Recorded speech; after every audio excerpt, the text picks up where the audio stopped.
Video number 2 on attempting to find a leak on this Honda Civic, and I have the nitrogen hooked up now. So we have it under vacuum and it's only going to 29.9 microns, what is no good, and you would not know that if you had a pair of analog gauges only on a set of good digital gauges that has a micron meter that you see is not showing because of the leak.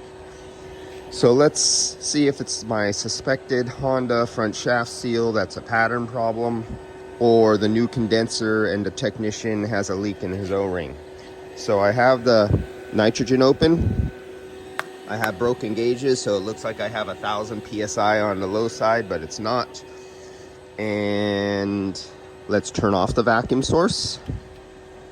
And what I'm going to do here, I like to flush nitrogen through a system anyway because I perform nitrogen purge flushes.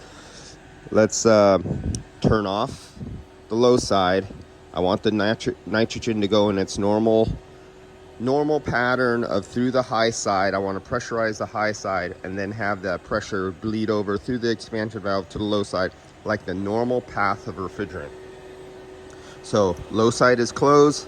Vacuum, turn off, and then turn on, off, on.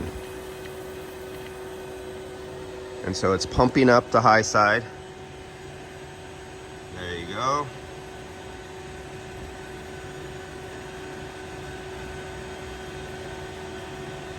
So the high side now has 170 PSI on it. Now the expansion valve is keeping a pressure differential,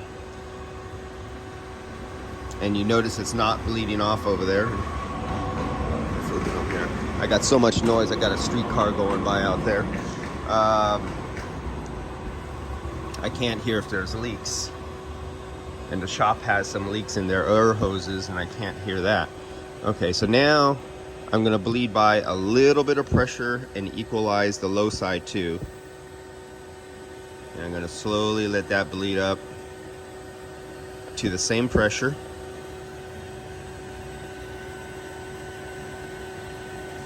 Alright, and we'll get back up to 170. There we go. Okay, so now the entire system is pressurized. Inside the compressor is pressurized, and it's pushing on the back side of the front shaft seal of the compressor.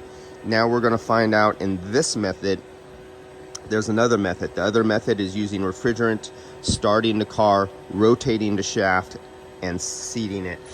I'm hoping this works because it's much easier doing it this way than going through a refrigerant procedure, which I've shown in other videos, using refrigerant to seat the front shaft seal. Okay, so close off the nitrogen. Close off the high side, because now I'm going to bleed off the nitrogen. And I'm going to bleed it out the low side. So I pushed most of it in the high side. It's going to sweep through the system and bleed it out the low side. So we're closed, close this here, and we're going to crack it on the low side.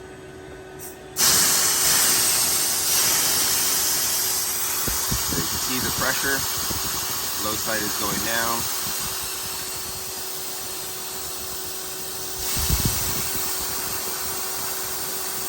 There it goes. Now, did you notice that the high side did not start going down until that pressure differential point we had when we were filling at a roughly 45, 47 PSI?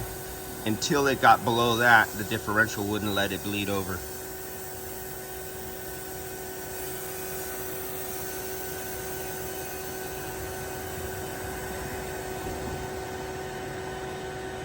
Okay, so now we can turn on the vacuum pump. Close this off here. Still make sure this is high side is closed. Open up the low side all the way, because this is where you're going to pull your vacuum from this time.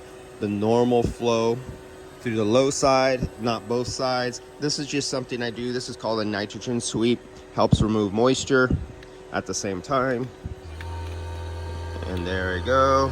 Pull in the vacuum. You can hear the difference in the tone in the vacuum pump. And you can see the difference between the two sides, because I'm only pulling vacuum on the low side right now. And or did we get lucky or did we not get lucky?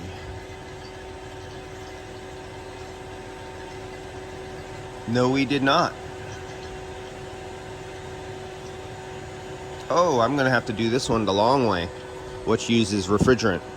Okay, so here's the long way coming up in video number 3. This is where I actually, to get all the air out of the system, because I can't draw a deep vacuum, I literally have to pump like 3 ounces of refrigerant in the system.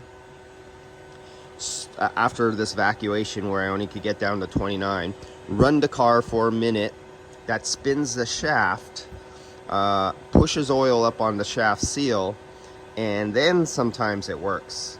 And I've had many videos where I'm successful, and I think I actually caught it one time where I went through this whole procedure and I was unsuccessful. Let's see what today gives us. All right, catch you on the next video, which will be video number 4. All right.